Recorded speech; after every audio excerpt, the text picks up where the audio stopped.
In the middle of the 19th century in Boston, the renegade Unitarian minister Theodore Parker, best known for keeping a gun in his desk to protect the people he was helping to remain free from the slave owners who sought to re-enslave them, penned what would become his most famous words. He wrote, "Look at the facts of the world. You see a continual and progressive triumph of what is right.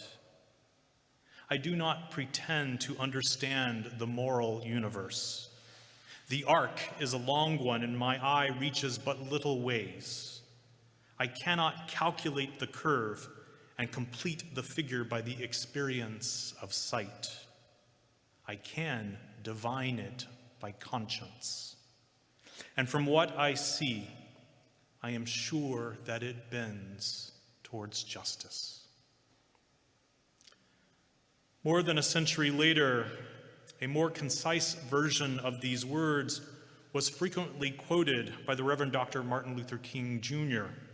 in a form more familiar to many of us today. "We shall overcome because the arc of the moral universe is long, but it bends towards justice." When Barack Obama became the US president, he had these very words weaved into the edge of the rug in the Oval Office. Though it's common for new presidents to redecorate, it's no surprise that the next occupant of the office had that rug removed.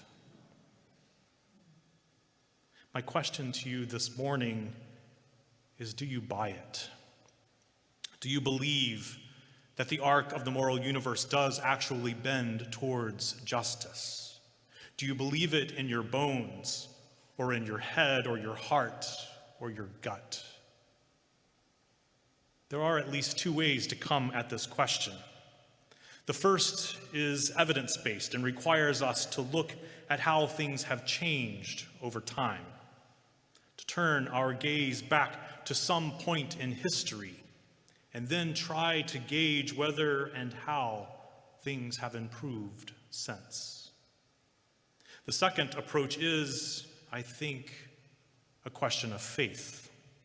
It is a deeply theological question that gets to the heart of our beliefs about humanity's capacity for progress, about the meaning and purpose of our lives on this earth, about whether there is a divine hand involved, be that of a deity we know by name, or the always evolving sense of justice that we humans have developed and refined over time.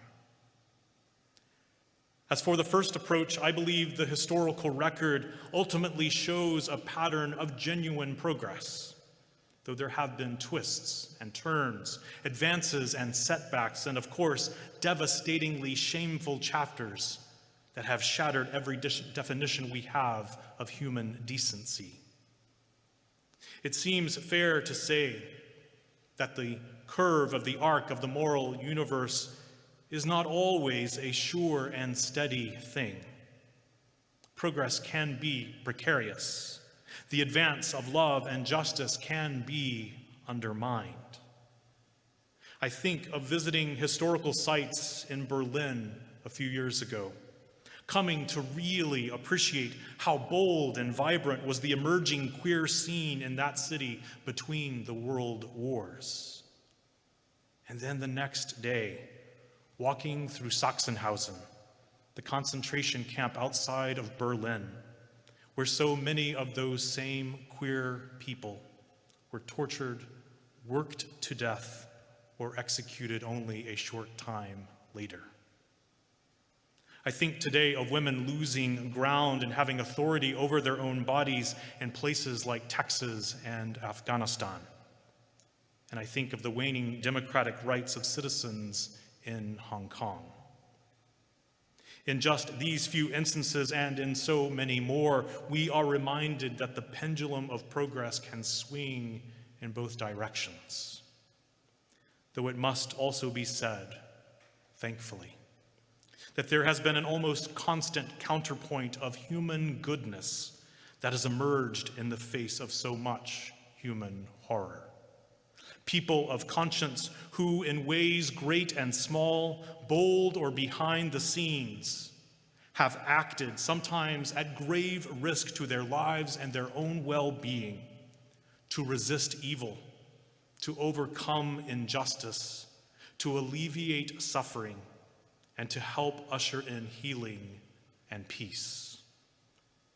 In other words, to bend the arc of the moral universe by whatever means they could. So it seems to me the historical approach shows that the arc of history has generally bent in the direction of a more just world. But do we dare trust that it continues to be so? When we turn our faces to the future, do we believe we are on a greater and growing path towards justice? Let me be the first to say that there are days when I have my doubts, and serious doubts at that. Days when unbridled human greed and a lack of basic empathy threaten the future of all life on this planet.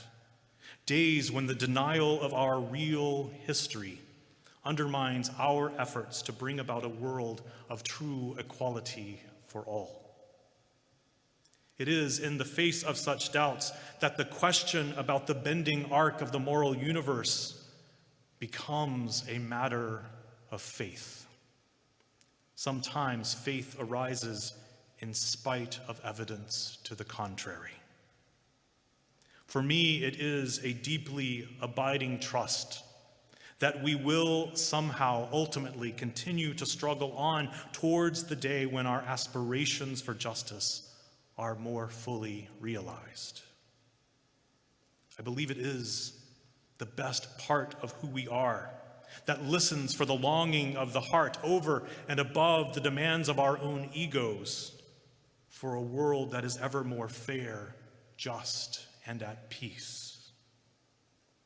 The promise of such a world depends and arguably even demands that we put that faith into action, that our belief in the possibility of progress is given substance through our words and our deeds. Increasing the sum total of love and justice in this world is not something that just happens on its own. It isn't something that happens in a passive way, by those people over there or over there. It starts with our very selves. And it is an invitation to a transformative way of life, an invitation, in Gandhi's words, to be the change that we seek in the world around us. There's a story told by Unitarian ethicist James Luther Adams that gets at this, that gets at just how very personal this work can sometimes be. As he tells it, back in the 1950s, in the First Unitarian Church of Chicago, we started a program some of us called Aggressive Love, to try to desegregate that Gothic cathedral of a church. We had 2 members of the board objecting. Unitarianism has no creed, they said, and we were making racial desegregation a creed. It was a gentle but firm disagreement, and a couple of us kept pressing. Well, what do you say is the purpose of this church, we asked, and we kept it up until 1:30 in the morning. We were all worn out when finally this man made one of the great statements for my money in the history of religion. Okay, Jim, the purpose of this church is to get hold of people like me and change them. And so it is. If the arc of the moral universe is to bend, that means something has to change. The bending is the change. The change is the bending. And as is almost always the case, that bending first takes place in people's hearts and minds. when injustice is recognized and understood, and then is later addressed through the changing of attitudes and behaviors, policies, and laws. While this process of bending the proverbial arc may seem straightforward, it is anything but. Aside from the predictable pendulum swings, even those who are agreed on goals around justice or equality can sometimes vehemently disagree when it comes to strategy. That is what I see unfolding both within and beyond Unitarian Universalism right now. There are growing tensions amongst UUs and amongst people who generally fall on the left of the political spectrum as we struggle over how to work for more justice in our world. These tensions in more liberal and progressive circles are, of course, playing out within a wider context, a wider conflict with far more conservative voices that is resulting in an increasingly polarized society. As worrying as all of that is, I am more deeply grieved by what I see happening on the left in general, and more specifically within parts of our own tradition. There is growing division and distrust, less tolerance and less compassion. We seem to be losing the sacred ability to hear views we do not share. And we are squandering precious time that the world does not have to solve some of the most entrenched problems we face on this planet. We cannot afford on any level a civil war on the left right now. It has been said that any preacher really only preaches 1 or 2 sermons. I have to admit that that is true. Though I have now delivered some 500 sermons from our pulpit, they pretty much all boil down to one message. In case you've not yet picked up on it, here it is. My one sermon. This is it. This one life we have to live is short and not always sweet. And what we have to work with is ourselves and our companions on the journey. So we might as well get along, and we might even do well to try to love one another while we still have the chance. Amen. If we are to be about the business of bending the moral arc of the universe in ways that bring more love and justice to our world, we must cooperate.